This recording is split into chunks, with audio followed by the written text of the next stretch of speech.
Okay, again, if you're new here and you're not familiar with it, whenever I review more comic booky type stuff or just overall geeky stuff, I tend to give my overall thoughts very early on, and then I have a really big spoiler section, so there'll be a point if you want to skip if you don't want to get spoiled.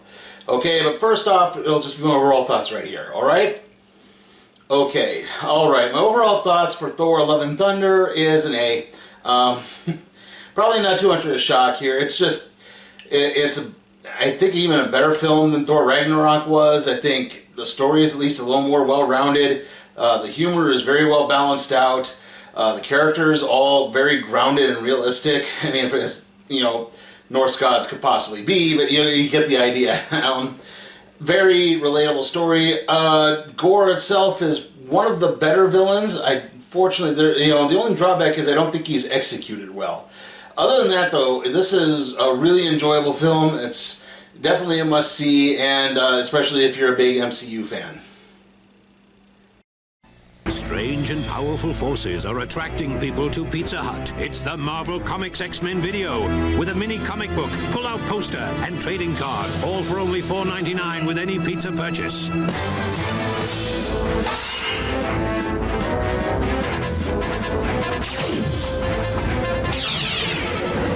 There are 2 video packs to collect, so hurry and get your claws on them. Oh, I'll wrap that up. Exclusively at Pizza Hut. Okay, again, this is a spoiler section, so skip to this point in the video where you've avoided every spoiler, hopefully. Alright? Okay, so Thor Love and Thunder, it starts off with Gore and his daughter walking through a desert. They repeatedly pray for rain. There's been a severe drought on the planet. It just seems that the prayers are unanswered, and eventually Gore's daughter dies. He's just distraught. And then suddenly he starts hearing a voice calling out to him, and it leads him to this little oasis in the desert, where he finds his planet's god. I believe it's Aisha, or no, Aisho, Ipo, I can't remember exactly. And it's like, oh, we prayed and you didn't help, like, what's going on? We prayed and prayed and prayed. It's like, I'm not really concerned with your petty bullshit, I'm more concerned with my own petty bullshit. And it's basically, there's no reward, there's no happy ending. You exist just to entertain us, and that's all, and we're done with you. And it turns out that Ipo had just recently encountered someone wielding a weapon called the Necro Sword. We'll get into the Necro Sword a little bit later, but yeah. And that is actually what has been calling out to Gore, and Gore manages to grab it and kills Ipo with it. And from there, he just sets out killing gods of various pantheons across the universe. And it's then we kind of jump to Thor's perspective. We hear Korg telling the story of Thor and how, hooking up the Guardians of the Galaxy kind of motivated him to get better, to get, he gets back into shape. He starts trying to meditate to quell his anger as best he can, and he wants to be more of a hero. And there's this point where they're supposed to be, the Guardians are getting attacked, and he immediately comes to their aid, and he just kind of turns into this one-man wrecking crew with Stormbreaker, and he's just smashing everything and inadvertently destroys a religious temple. But the people are grateful, and they gift him 2 giant screaming goats. But only Korg has the ability to control them. But Thor also kind of comes to a bit to the realization that, being with the Guardians maybe isn't for him anymore. He's not quite getting the same satisfaction he once did. He's actually still quite lonely. And added to this, reports of Gore the God Butcher coming in and slaughtering the gods are coming from all across the universe, including a distress call from Sif, who was on a different planet. And Thor gets to Sif just in time to find that she's lost an arm and she's barely alive. And she says, "No, leave me. I can go to Valhalla." And he's like, "Technically, no, you can't, because you're not dying in battle. The battle is long since ended." So yeah, it's like nothing. It's like he has to bring her back. And it turns out that Stormbreaker has its own Bifrost that it can project and get Thor to Earth, or to New Asgard. And it turns out that's where Gore is heading next. Thor arrives and starts helping, and then it turns out that Mjolnir has returned somehow and is being wielded by Jane Foster. So now we're going to go into her backstory, which they do mostly take from the comics, which is she was... In the comics it was breast cancer. They just say it was stage 4 cancer of some kind. But yeah, she's still cancer-stricken.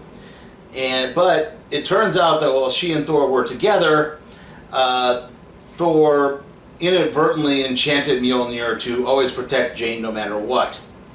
He said, I need you to promise me that you're going to protect her no matter what. And so, Mjolnir begins calling out to Jane, and, she travels to New Asgard where the wrecked Mjolnir is, and it suddenly reassembles and flies into her hand.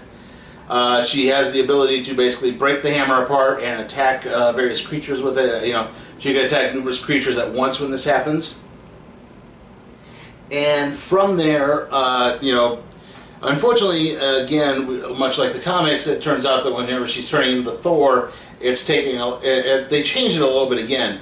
It's focusing all of her body strength instead of what happens in the comics, which is it purges the chemo from her system.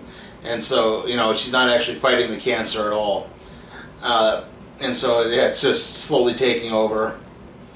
But as this happens, several children of Asgard, or New Asgard, I guess you want to say, are taken, including Heimdall's son, technically named Astrid, but now he wants to be called Axel because he likes Axl Rose. And basically, they track that. Gore is taking them to the Shadow Realm. Very appropriate, I guess, since sadly the creator of Yu-Gi-Oh! Passed away, I guess, either today or just yesterday. So they're in the they have to journey to the Shadow Realm. It's like, we don't have the weapons ready to beat him yet. We need to destroy the Necro Sword. So the Necro Sword has a reputation as a god killer, and for corrupting whoever holds it and slowly killing them. And it's then, again, they did not mention the hook in the comics, which is that the Necro Sword is basically the embodiment of a god called Null, who is the founding member of the Clintar race, who you know better as the symbiotes from Spider-Man, like Venom and Carnage and stuff like that. So yeah, basically he's the progenitor of... Sorry, my tripod case fell over. He's the progenitor of the symbiote race. Obviously, because they're just kind of distancing themselves from the Spider-Man spin-offs, that really didn't play into anything, I guess, unfortunately. But still, they have to destroy the sword. And it's like, we might need extra weapons, so let's go to Omnipotent City, which is where all of the gods of all the pantheons live, and maybe we can enlist some help and build an army. It's all overseen by Zeus, played by Russell Crowe. And they see Zeus's magical thunderbolt, which could be this great weapon. They implore Zeus to help, but he's like, no, Gore is not a problem, Gore is not a problem. And finally, during a very quiet moment in this confrontation, Zeus says, look, I know what he's doing, but here's the problem. Yeah, exactly. I don't want to whip people up into a frenzy. I don't want to get people worried. We're here. We're pretty cut off from the rest of the universe. We could just be happy here, and, we don't really need to worry about Gore. You're the only ones who are worried about him, and it's like, yeah, he just, he's very smug, and that angers Thor so much that he steals the Thunderbolt and whips it back through through Zeus, killing him. Unfortunately, in the process of trying to break free, Korg is smashed to pieces except for his head, so he's just kind of still alive, but he's only a head. So basically they think, well, we have this lightning bolt, maybe that'll be enough to take down Gore, so they travel into the Shadow Realm, where Jane notices some inscriptions on one of the walls that shows that, basically what Gore is trying to do, he's trying to get the key to Eternity, who, yes, is Eternity is really hard to describe in the comics, but basically Eternity is the living embodiment of the Marvel Universe. So, yeah, he's trying to get the key to Eternity so he can talk with Eternity. And it's like, if you enter Eternity's realm, your one wish will be granted, and Gore obviously wants to wish to destroy all gods.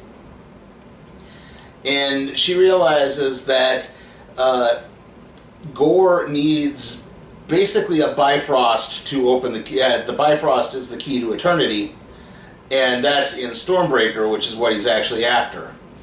Thor tries to... And one of the running jokes in the movie is that Stormbreaker is jealous of Mjolnir. Thor sees his hammer with someone else. He kind of wants it back, and it upsets Stormbreaker so that Stormbreaker does not work properly. And so, once Jane realizes that Stormbreaker is the key, she grabs it and throws it out into the space, and it's like, why did you do that? And she explains it. But eventually Stormbreaker is summoned back because Gore captures all of them and threatens to kill both Jane and Valkyrie. And that proves to be enough for Thor to summon it back. He tries to break free, he tries to at least beam Jane and everyone back because unfortunately Jane's cancer is beginning to overtake her. She's getting overwhelmed, she's getting sicker and sicker. And Valkyrie gets stabbed, not with a Necro Sword, I think she got stabbed with a thunderbolt.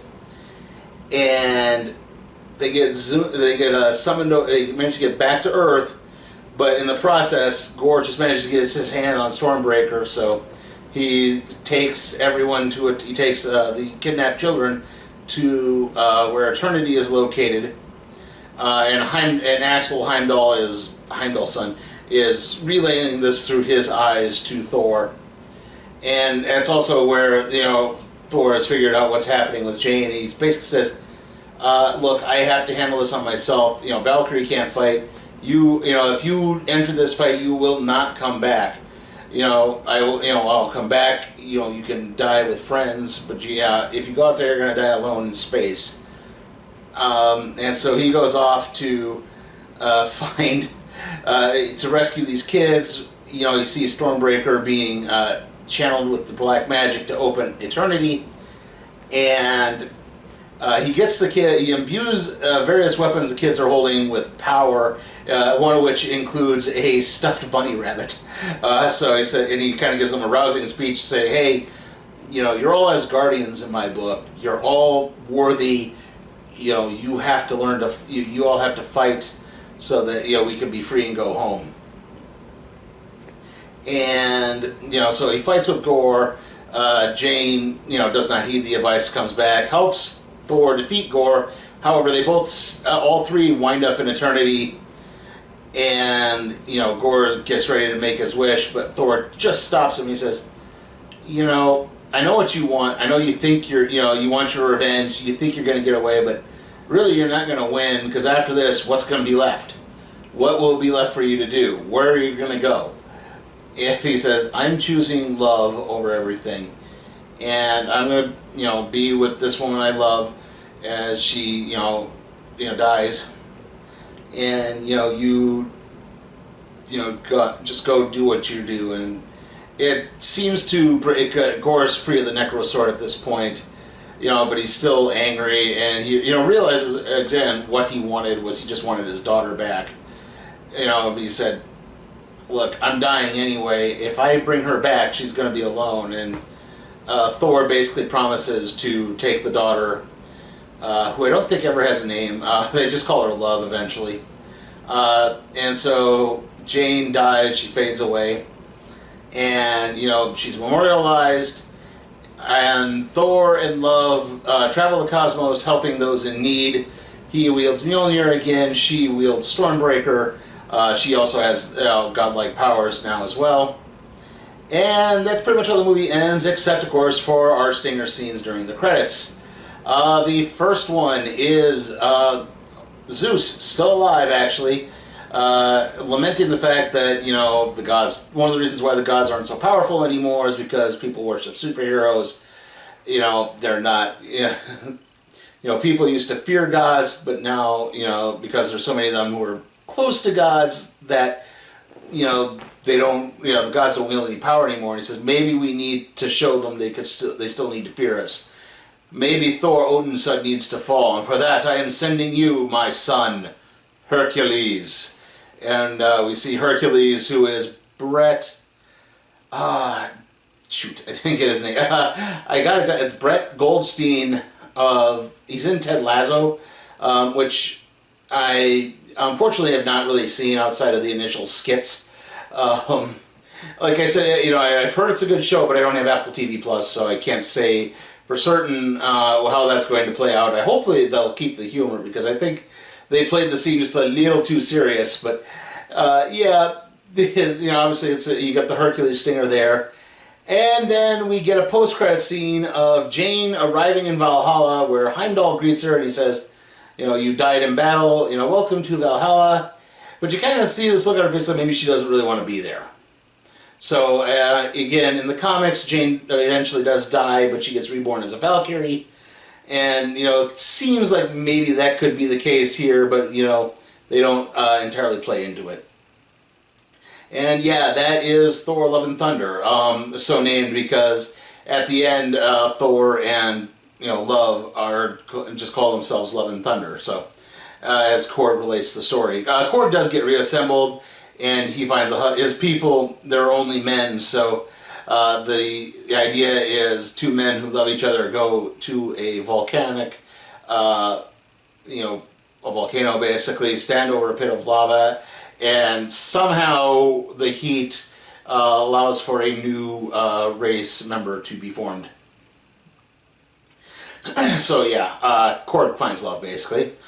Everyone's happy, and from there, yeah, so that's pretty much it. Like I said, you know, like I do like the art, what they did with Gore. It's not quite the same as the comics.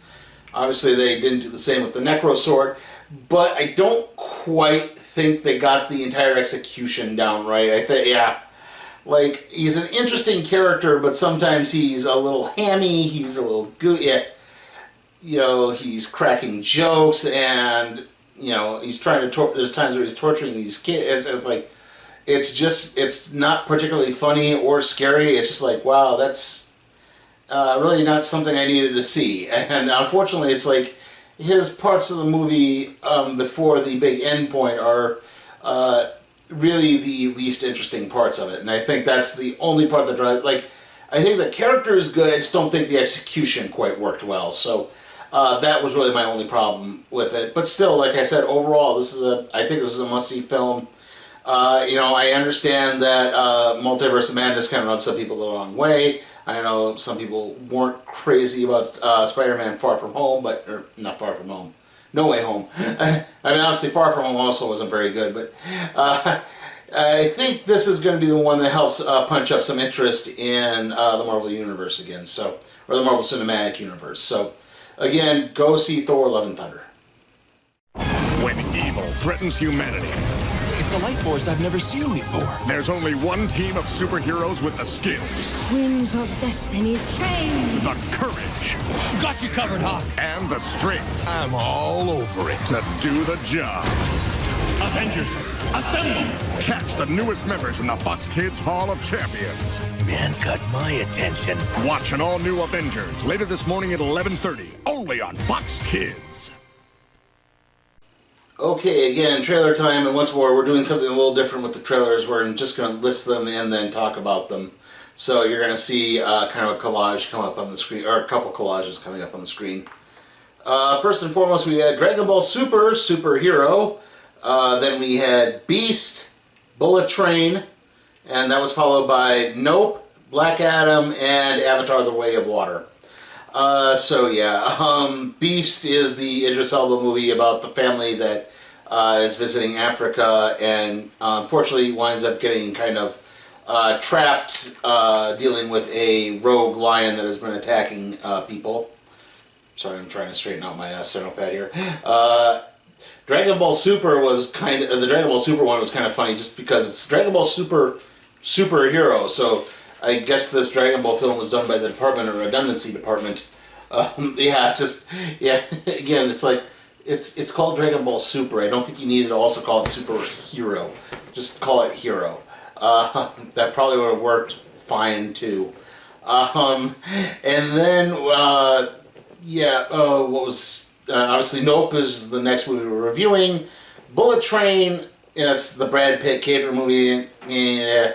I mean, it looks fine, but I think that's one of those you could just wait for streaming on that one.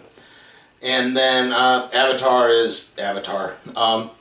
I think I said this the last time we got that trailer. I was not a big fan of the first Avatar, even without the gimmick. I just thought, it didn't work up anything in me. And it's like this one's going to be even longer, and you got Cameron chewing people up for going to the bathroom, or not wanting to go to the exactly. It's like, to an extent, I can kind of see where he's coming from. Again, you can go up and go to the bathroom anytime, and to be honest, I think I kind of blame the MCU for that, because now people are sort of conditioned to, we have to sit all the way through the credits because there's going to be an end stinger, there's going to be stingers in it. We're going to have scenes in there, and so now the idea of having to hold it in for long periods of time. I mean, one of the reasons why I didn't like the Batman was by the time that movie ended, I had to go so bad. So yeah, I could kind of see where it's like, dude, just, there's not going to be an end credit. Just say, look, I'm not putting end credit scenes in. Just get up and pee if you need to, okay? But still, yeah, it's still kind of crass in some ways, Anyway, like I said, the next video is going to be the random trade review on Spider-Man Breakout. After that, it is going to be the finale for Ms. Marvel. And then the next theatrical review is going to be Dope. I don't know entirely what August is bringing, so we'll tackle that when we get there. See you all next time.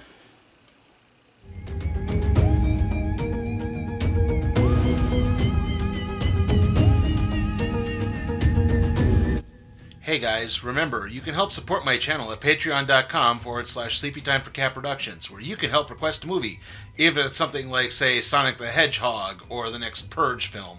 I'll review it.